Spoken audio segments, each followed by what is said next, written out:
You may be seated. That's you guys. I'd like to welcome everyone here to the Fishburne Military School 2018 graduation. It's a great day, a great event, and hopefully all of you will enjoy it thoroughly, especially the young men here in the front. It is my distinct privilege at this point in time to welcome a member of the Fishburne-Hudgens Educational Foundation, Chairman of the Development Committee, General William Alexander, Fishburne Military School, Class of 1964.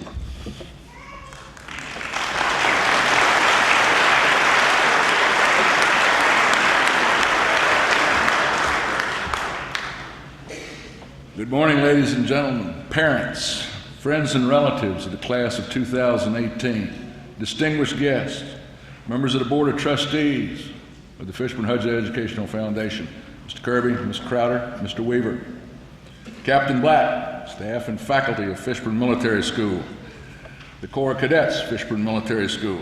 Welcome to the graduation ceremony for the class of 2018. I am personally very honored to be here today to just say welcome from the Board of Trustees, and it's a great honor always to be asked to participate in this ceremony.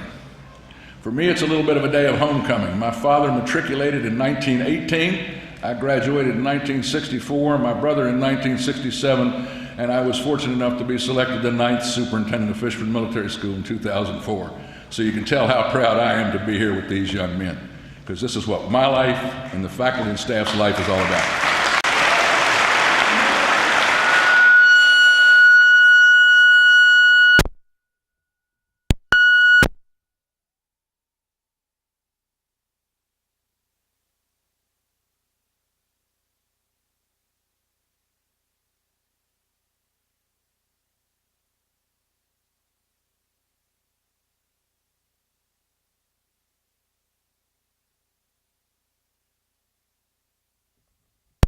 The alumni and graduates of Fishburne Military School, who for generations before you have come, sat, and graduated and gone on to great achievements in life in most every field of endeavor. Today you become an alumni of this school. Our alumni charter is very simple.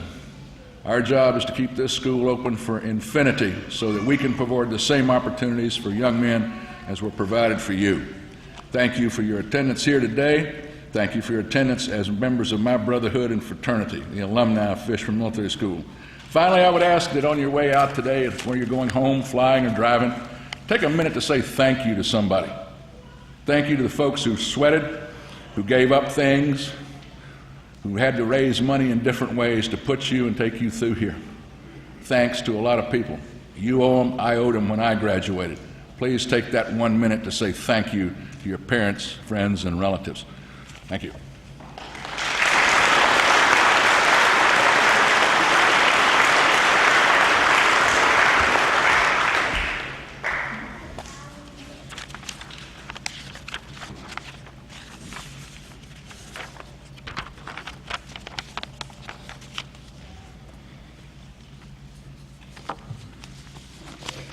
At this juncture, I'd like to ask that you all join me in an invocation. Remain seating and just join me in prayer. Our Heavenly Father, hallowed be thy name. We thank you for the opportunity to be here and for the purpose that we are here for. I ask that you just bless us and thank you for the graduating seniors that we have before us. I thank you for their parents, their siblings, and their loved ones that are here, that have supported them, have guided them, and encouraged them when necessary. Thank you for the faculty and the staff that have guided them also through this process, their perseverance, and the safety that you've bestowed upon them while they have been here. As these young men go forward, Lord, I ask that you be with them. It says in your word in numerous places that you were with a group of people when they did great things. I ask from this point forward that you be with these young men. I ask that you grant them knowledge, wisdom, honor, and courage. Direct their paths, inspire them to dream large, and also to accomplish much. I ask that you will bless them to be successful and that you will encourage them to lead and make a difference in other people's lives. Finally, I ask that you place your hand on Fishburne Military School and that you bless the current cadets, the faculty and the staff, and that we may fulfill and be recognized as a place that forges educated, honorable young men of courage. I ask that you grant all of us traveling mercies as we depart from here, and that your hand again just be upon us. I pray in the name of Jesus, and amen. It is now a great honor, because you all have no idea of the degree of dedication this person has exhibited with his presence here today. Major Wells, would you please join us, and please rise for the national anthem.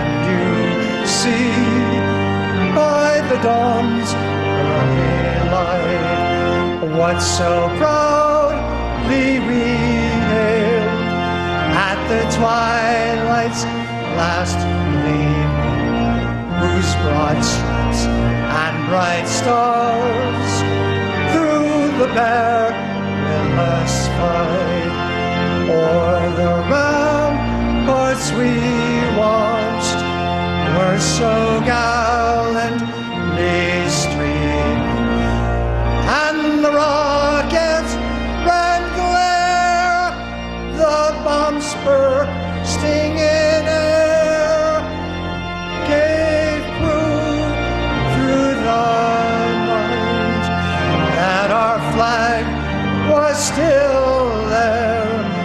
Oh, say does that star-spangled banner yet wave o'er the land of the free and the home of the brave.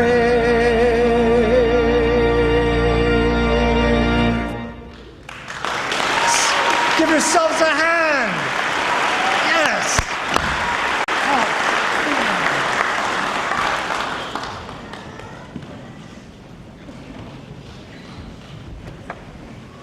You may be seated. And before we go forward, and I think I'm going to speak on behalf of the class of 2018. We are honored by the presence of Major Wells, and today's ceremony would be incomplete without him being here. So again, I would ask that you give him a round of applause.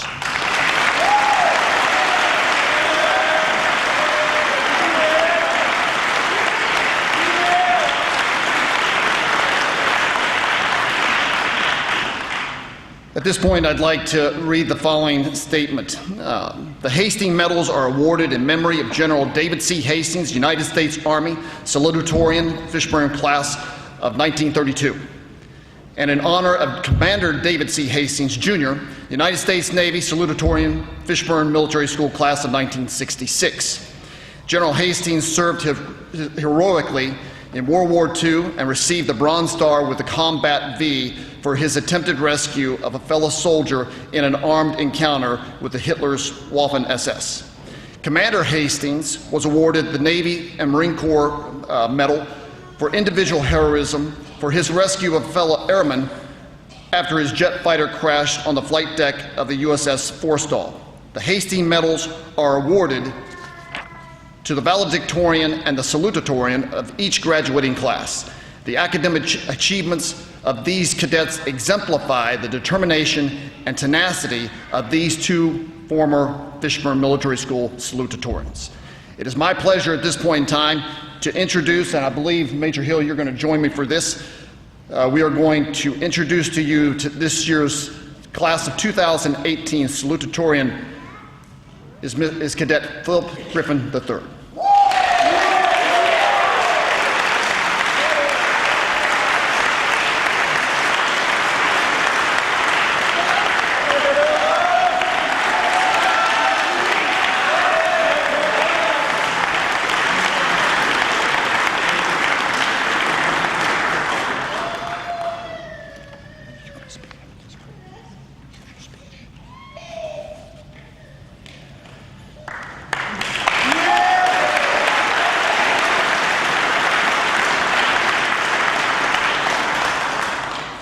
It is now my distinct privilege to introduce to you the valedictorian for the class of 2018, Cadet Connor Green.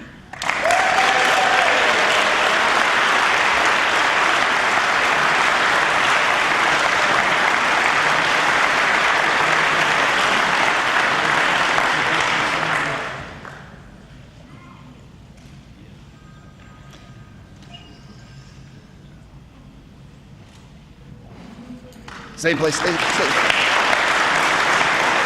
At this point, or at this conjunction in the service, I would like to bring Cadet Green to the pulpit and allow him to address you as the audience. Cadet Green.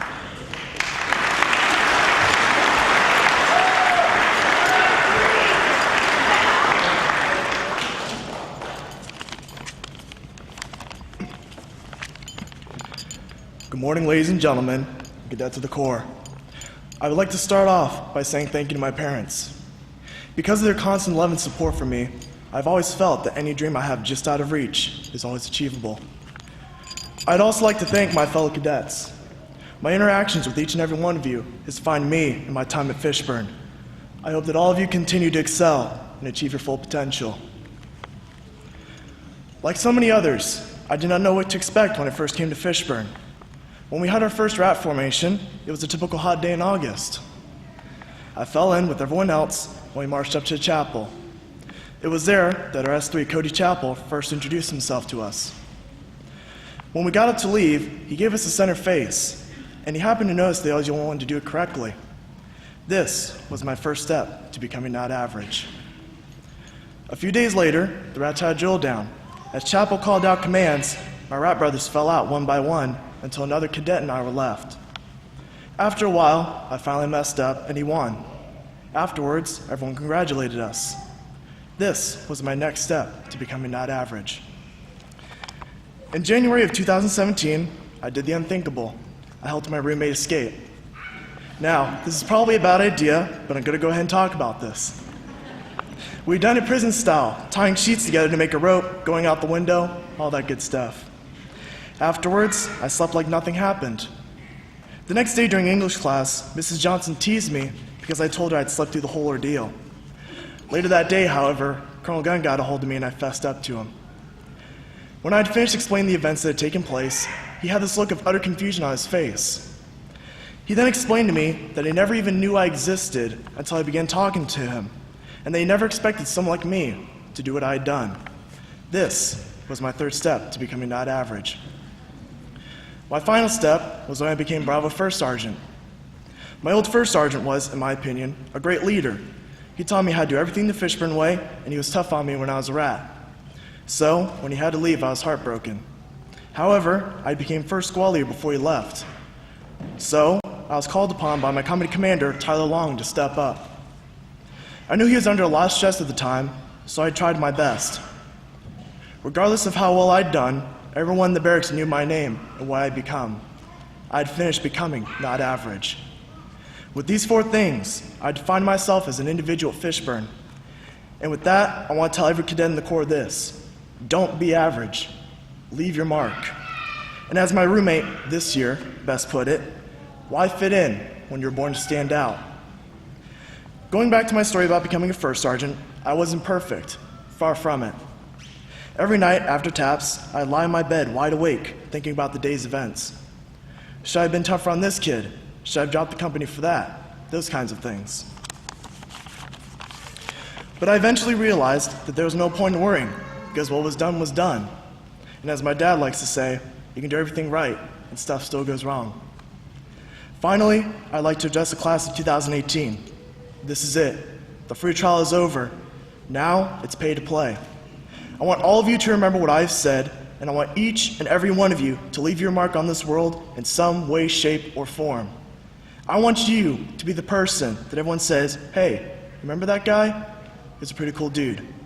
Thank you, everyone, and have a great day.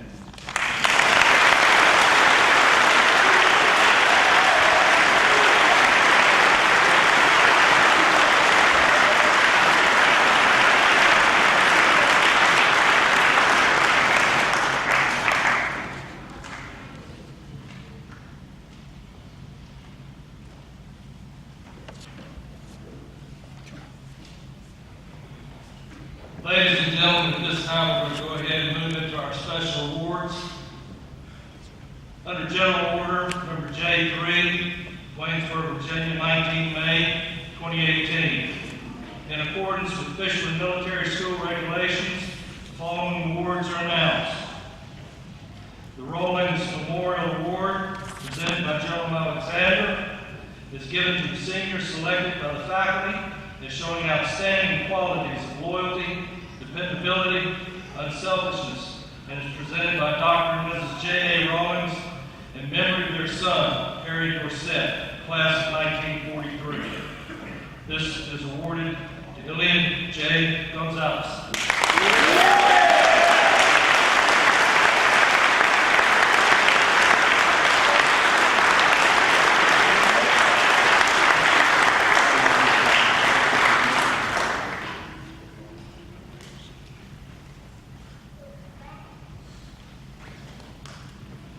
Next, the William A. Kelton Award, presented by Mr. Weaver, is presented to that cadet who exemplifies exceptional loyalty to the school and to the Corps of Cadets.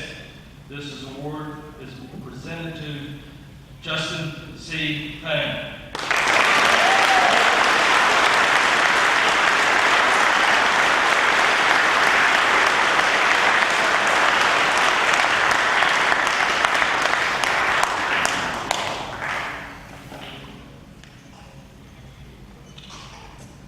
Next, the Barrington W. Kennard Memorial. Presented by Captain Black, this award is given annually to that cadet rendering outstanding service to the cadet community. Chosen this year is Thaddeus S. Mitchell.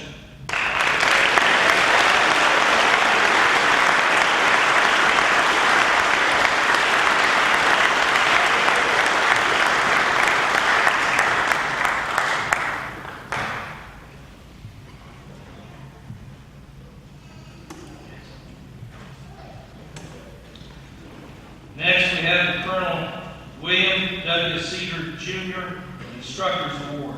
Presented by Colonel Cedar, this award is given in honor of the Fishburne Master Teacher and longest-serving headmaster to the member of the senior class selected by the faculty as the most satisfactory cadet. The recipient this year is Sam A. Wickstrom.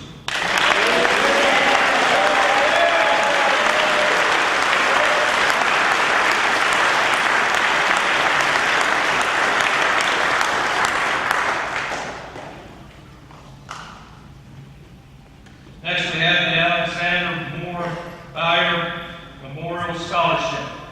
This is presented by Captain Black and is given annually by Alex's parents to a rising junior or senior cadet who reflects the courage, patriotism, purpose, and love of others that characterizes the all-too-brief life of Fishburne's 2001 Battalion Commander. An Apache attack helicopter pilot whose service as Chief Warrant Officer in the United States Army's 101st Airborne Division demonstrates the qualities we honor in the best of our citizens, soldiers, athletes, and alumni. Chosen this year is Dylan J. Gladwell.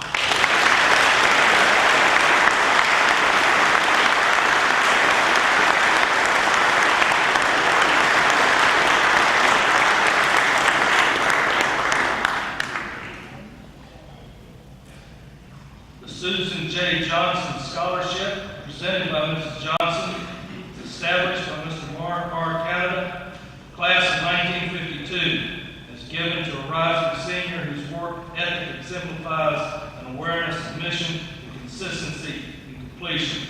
This year's recipient is Michael R. Diaz.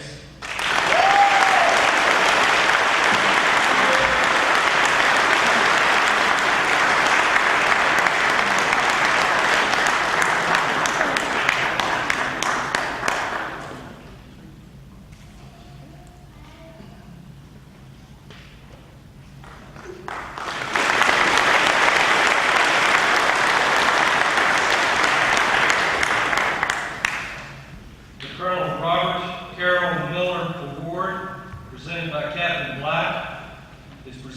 honor the 6th Superintendent of Fishburne Military School and is given to the graduating seniors selected by his classmates as showing the greatest concern for the well-being of his fellow cadets. The plaque with the recipient's name is permanently displayed in the FMS foyer. This award is presented to Summer JROTC.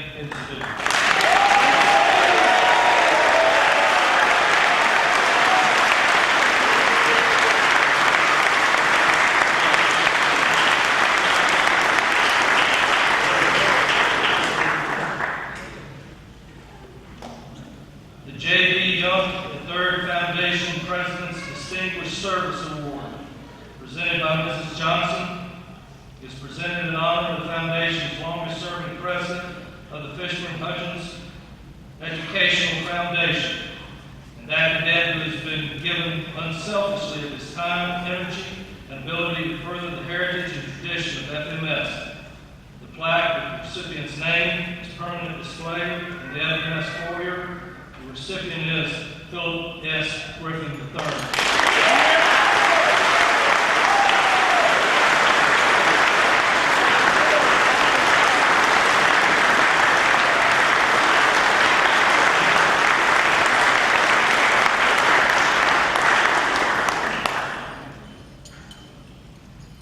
Final award this morning is the Fishburne Military School's highest award. It's given in the name of Roger B. Kirchhoffer, Distinguished Service Medal.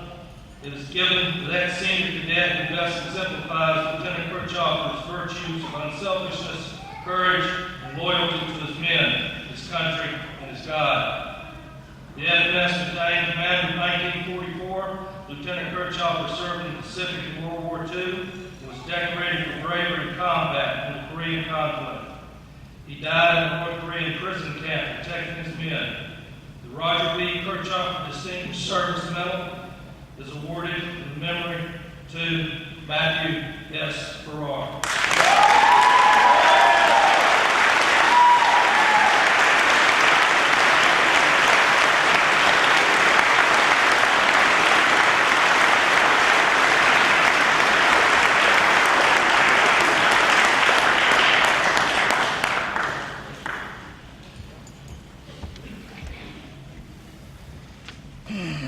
I do have to note, I don't get a hug like Miss Johnson does every time somebody comes up there. I don't know if that's probably good, though. All right. At this point, it's my distinct privilege to welcome our guest speaker. He is a prominent national security commentator and analyst. He has gone through several phases to gain his current credentials. First of all, education. He is a graduate of Fishburne Military School in 1999, along with one of our trustees, Derek Weaver. He is a graduate of Virginia Military Institute, you can put your hand on your heart when you say that, by the way, of 2003. He is a practitioner of national security policy, serving as a United States Air Force from 2003 to 2010, serving as a nuclear launch officer. He has served as a policy analyst and writer on national security subjects for documents such as the Weekly Standard as a contributor, Foreign Policy Initiative as the policy director, and featured in numerous news outlets. He has transitioned ultimately to a policy maker. He's a professional staff member of the House Armed Services Committee.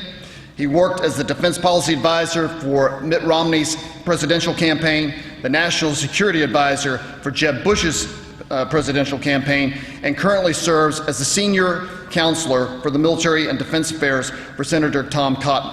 It is my distinct privilege to introduce and welcome Mr. John Noonan, our 2018 graduation ceremony guest speaker and Fishburne alumnus.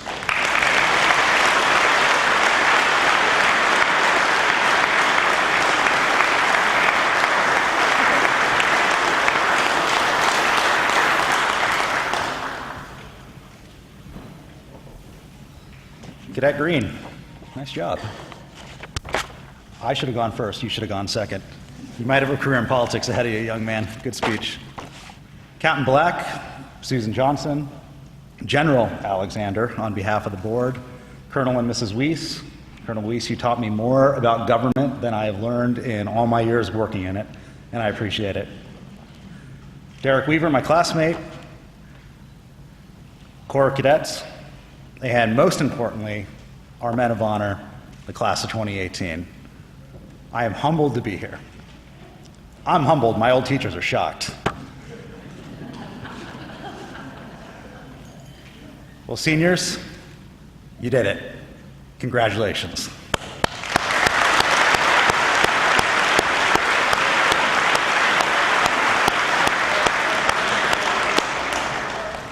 Now let's talk about that it for a second, because that it means something. That it is special.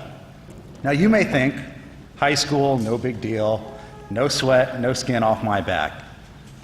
But cadets, this isn't just about graduating. It's not just about walking across this floor and having a scrap of sheepskin mushed into your meaty little paws. Today you are leaving something behind, and that is your childhood. You're leaving it in those nice little folding chairs there. I originally wrote pretty oak pews, but I had to take a spot check when we came in. That's where you're leaving it. Today, and listen to this part, you become a man. 19 years ago, I sat down there, and Derek sat down there, and we looked up here. And we had a real warrior with us that day, Lieutenant General Timothy Maude. He's a Bronze Star recipient from Vietnam, Army to the bone, soldier to the core. He talked about brotherhood and comradeship. He talked about purpose. And I clung to every word. Derek was asleep. 2 years later, General Maude sat at his desk one morning, sipping his morning joe, going about his daily task, when American Airlines Flight 77 smashed into the west face of the Pentagon. He was the highest ranking officer to die that day. He died at his post, doing his duty before God and country, and he was a man in every sense of the word. A man. I'm going to be honest with you guys. I'm not sure what that means anymore. Not today. You great guys are walking into some weird times. Times where old codes of conduct are being jettisoned for a new ethos. Times when even the word man causes controversy. Now, you've all heard it, the cries of horror whenever somebody says manpower or mankind, man-made, anchorman, weatherman, cameraman, businessman, congressman. Too masculine, they say. Not inclusive enough. Off with your head. And the Boy Scouts, they're dropping the boy. Now it's going to be just the Scouts. Now, it's not just in the dialect either. If trends hold, women will soon outnumber men on college campuses by a rate of 2 to 1. Women live an average of a decade longer than men. They have a lower unemployment rate, and the prison population of this country is 90% male. On college campuses, humanitarian professors study what they call toxic masculinity, as if men were orangutans who just climbed down from a tree branch. It's a place where that Y chromosome of yours can sometimes get you treated like a criminal. So what I'm saying is this. It's harder for you than it was for me, than it was for Derek. But I don't want you to get too wrapped around the axle about all that business, because we don't get to pick the world we walk into. And as far as worlds go, man, you're walking into a pretty good one. But you great guys do have some speed bumps ahead, and these were hurdles that I didn't have to worry about when I sat down there. Manhood didn't always used to be this abstract. It was swapping old Army tales at the American Legion. It was turning a wrench on a line of Chevys, lunch on a steel beam, work pail at your side, a good union job, 3 kids, church on Sundays. You walked right off that graduation stage and into an ironworks. Today it's a little muddier. Men are in a little bit of trouble. And I don't want to overstate this point, but they can be orphans in their own land, looking for an identity and coming up dry. Sometimes under attack from media to campus to Hollywood for God knows why. I don't claim to understand it. But listen up, gents, because this part is important. These new challenges don't have a damn thing to do with women doing better for themselves and getting a fairer shot. Can't blame them. Can't blame all the screwballs on college campuses. You can't blame the newspapers. You can't blame the unequal laws on a savage race, as Tennyson had it. Sorry, men, but this one's on us. There's an entire generation of lost boys out there who failed to launch. Permanent residents of mom and pop's basement, idling between that graveyard shift at the Circle K and the drab glow of a PlayStation screen. It's a gloomy existence of warm Mountain Dew and cold Hot Pockets, imprisoned by the solitudes of a digital world where every comfort is granted without accountability or obligation. And that's the cruel trap of this great country. It can meet your every need just enough that it makes you utterly satisfied with mediocrity. Now, the Greeks, the old ones, had a word for it. Acadia was a lethargy of the heart, the noonday devil, no gas in the spiritual tank, no purpose, and no life. Now look, I know I'm laying some heavy English on you men here today, but for all you great guys walking this stage today, I don't do you any favors by masking the realities of that existence. It is out there, and it has snagged better men than me. This country needs men, so be one. Be a man of virtue. Be a man of chest, as C.S. Lewis had it. The head rules the belly through the chest. Be men. Be good men. A man, a gentleman, is on time. Show up late, and you have declared before God and everyone that your time is more valuable than others. A man, a gentleman, always has a goal, a purpose. Bench 300, Dean's List. Build something with your hands, write something, get into law school. Men, gentlemen, are slow to take offense. Outside matters of honor, being offended is a sign of weakness, not strength. Read your Marcus Aurelius. Reject your sense of injury, and the injury itself disappears. A man, a gentleman, never falls into self-pity. Self-pity becomes despair, despair becomes emptiness, and the fact is, man, life is gonna throw a few pitches high and inside at you. Be ready for it. It was the great John Wayne who said, "Pity ain't for me." A man, a gentleman, doesn't need to be shielded from hardship. He doesn't need a safe space. He welcomes adversity because adversity makes him stronger. Proverbs 27:17, iron sharpens iron, men sharpen other men. A man, a gentleman, takes risk. He dares, he explores, he discovers. A safe job may fill your wallet, but adventure is going to fill your heart.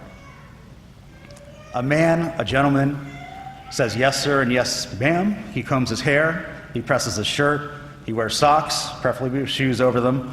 He has a firm handshake and a straight back. And since you great guys are among the special few of your generation who know how to do this, put a shine on those shoes while you're at it.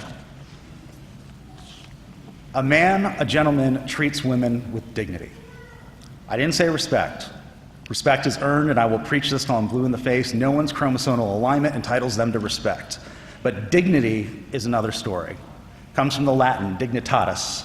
It's got a weird translation in Old Roman, but you can sum it up in one word, and that is worth. It means that a man understands a woman's inherent value and honors himself in the way he treats a lady. A man, a gentleman, has a restrained tongue. Men don't snipe from the bleachers or shroud insult in secrecy.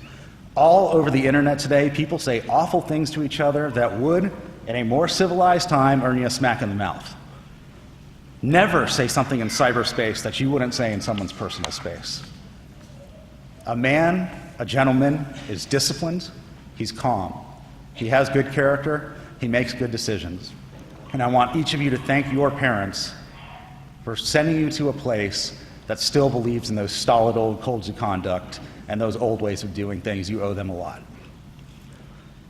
St. Thomas Aquinas, in his vivid meditations, said that there is nothing on this earth greater than true friendship. But man, you can't have true friendship without hardship. You great guys have shared your ups and downs, the trials of barracks life. You found in each other a bond that exists only in adversity. You are eternally bound to each other by virtue of those 4 red brick walls, by Lincoln's mystic chords of memories. Remember this, it takes 2 men to make 1 brother. You're about to walk up those stairs and toss your covers and say goodbye to men who have become your brothers. You're about to be one of those absent comrades. When that final formation breaks, cherish it, every second. Toss your cover into the upper stratosphere if you can get it there. Take as many stupid pictures as you've got time for, and if you don't have the time for it, make time. For the rest of your life, you are going to be judged by the company you keep, but you men are going to be hard-pressed to find better companies than Alpha, Bravo, Charlie, and Band. I'm going to leave you great guys with this. Every day, I drive over the 14th Street Bridge up to my office in the Senate. And every day as I cross that bridge, I think of a man named Arlen Williams. Now, in the cold winter of 1982, a couple pilots out of National Airport screwed up and didn't de-ice their plane. They took off northbound and they barely made it a mile. The plane was weighed down like there were a pair of elephants squatting on the wings, and they crashed into the icy Potomac River. Now, 6 souls made it out of the river, 6 out of 80. Park Police helicopter gets there quick, line tossed out to the first passenger, he gets to shore okay. Second passenger gets the line, but passes it to a flight attendant. She gets out okay too. Now, the clock's ticking, hypothermia's taken over, jet fuel is thick in the air and burning their eyes. Third passenger makes it out with some help from some good Samaritans. Helicopter comes back, it tosses 2 lines this time because they're getting pretty desperate. Passengers 4 and 5 struggle, cold sap their strength. It's ugly, but they get out of the drink with moments to spare. Last in the water was Arlen Williams, just a no-name banker. And when the chopper came back for him, he was gone. This guy spent his whole life going to school, raising a family, launching a career. But he isn't remembered for having a family or being a bank examiner. He's remembered for that brief moment when he passed the line. These things we do so others may live, is the old Air Force commando way of saying it. Seniors, you are the 139th class to pass through that arch. You are about to become one of us, graduates of a long line and a proud line, leaders of soldiers, sailors, airmen, Marines, of law, of government, governors, and generals, captains of industry. You great guys are going to make us proud. So get out there, be men, and as you pass through this line, resolve to be the man who passed the line. Congratulations.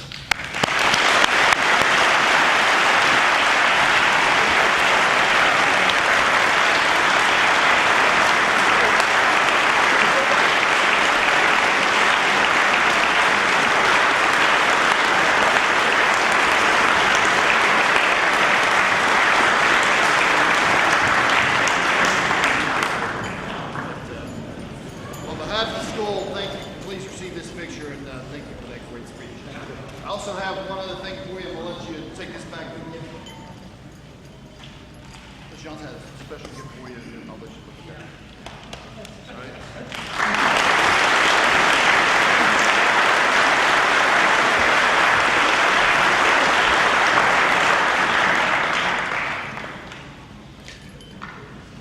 I will tell everybody in the audience right now, the fact that these young men just stood up means we are getting to the money round of this ceremony.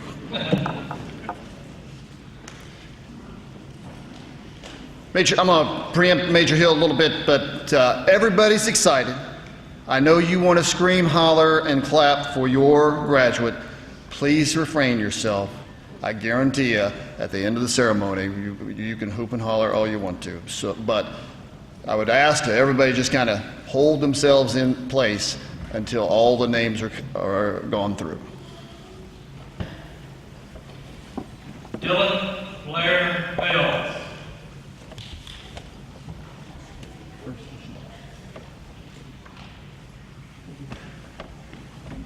Timothy Augustus Petoni.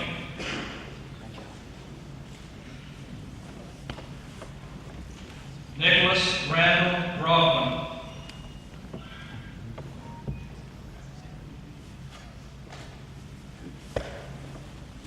Jason Michael Brunius.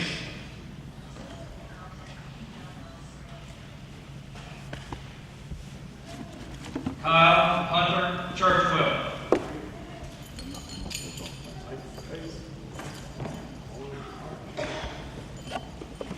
Tyler Andrew Dolan.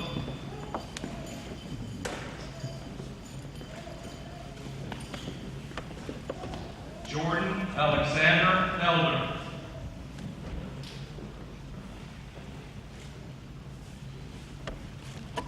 Matthew Seaton Farrar.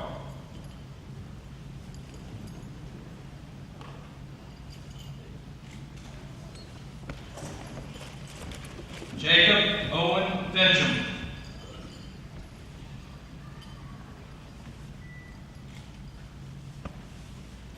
Ilian Jose Gonzalez.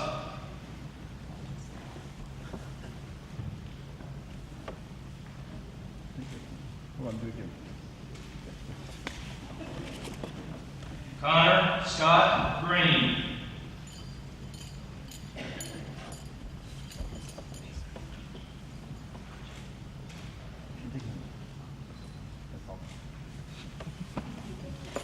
Philip Stone Griffin III.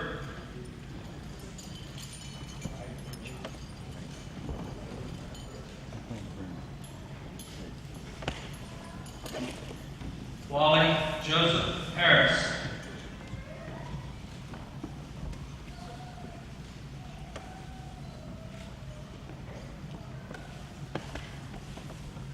Hu Sung Lee.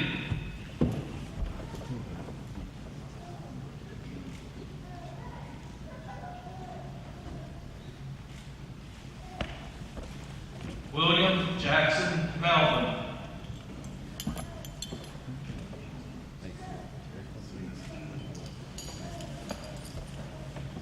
Michael Joseph Masonic IV.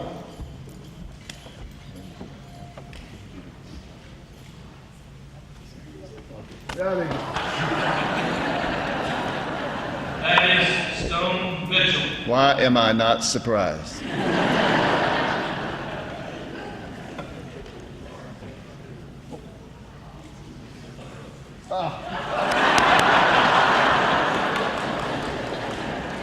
No more hugging. Shimmery Jonathan Institute.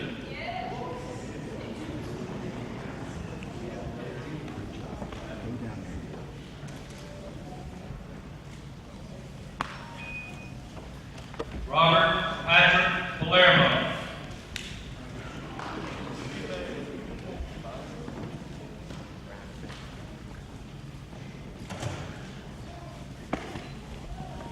Justin Christopher Payne.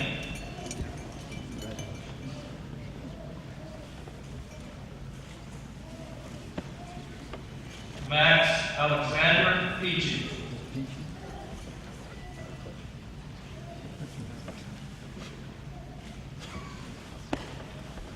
John Lauren Polson.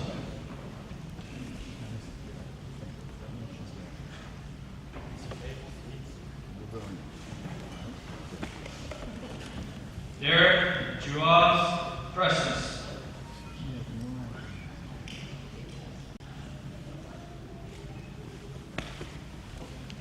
Daniel Joseph Humberger.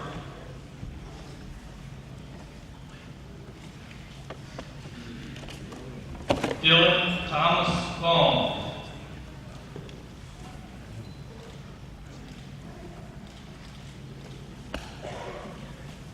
Sam Allen Wickstrom.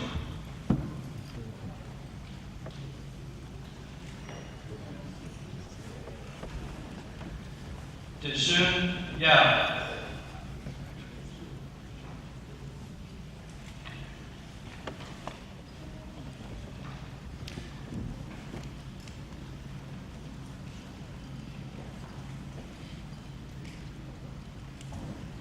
Ladies and gentlemen, would you join me in celebrating the class of 2018?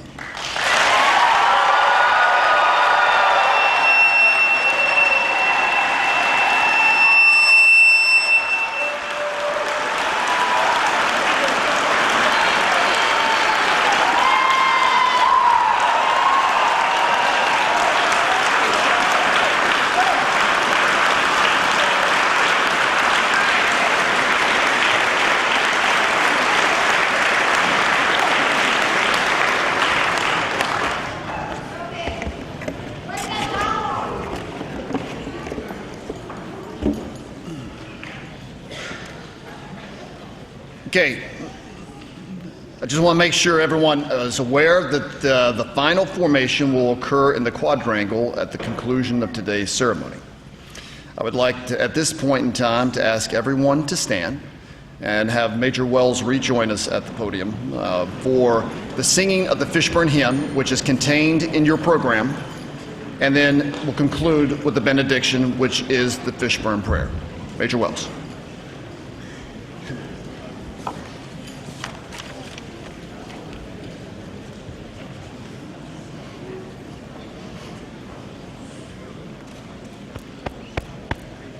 from your heart.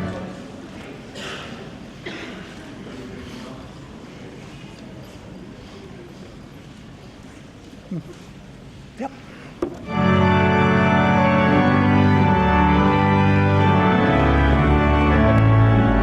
Right here.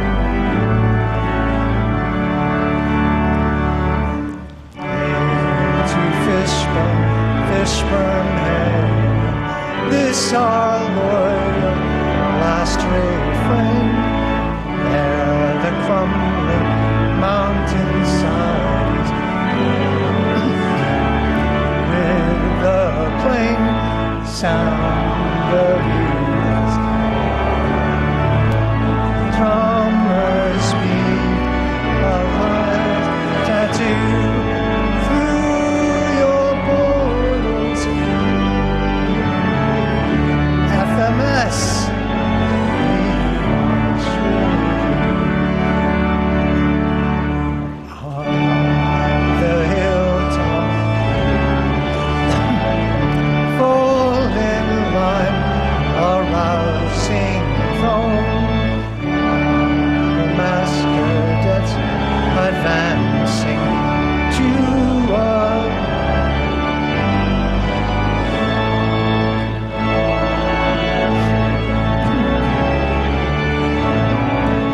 Lights and barracks guide the throng. To owners as they sing a marching song.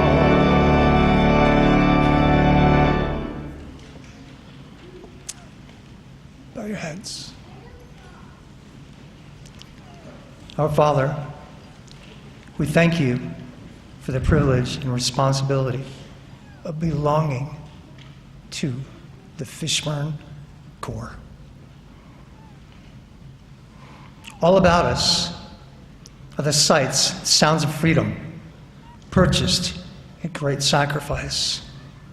Our benefactors, our noble men and women from every walk of life, professors, statesmen, patriots, and soldiers who sleep beneath little white crosses around the world.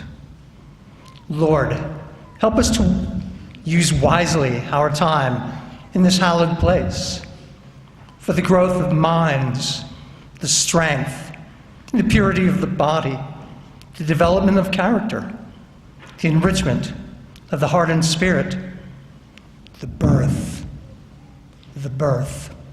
of dreams, the pursuit of peace, the bond of comradeship, and the common good of all mankind. And when our march is ended, and our last muster has been recorded, when the last battle has been fought, and we sleep with the haunting melody of taps, and stand for our final inspection before the judge of all, grant that we shall be found to have been worthy of the Corps, true to our God, and faithful to our fellow men. Hear our prayer in the name of the Prince of Peace, Jesus Christ. Amen. Ralph M. Pyland, 1983.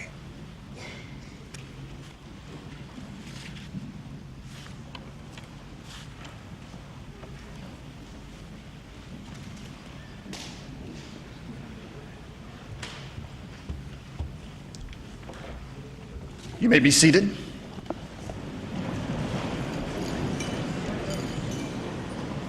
So as a precursor to what is going to occur, I'm going to call some folks forward, and we are going to exit the building. At this point in time, Grand Marshals, front center.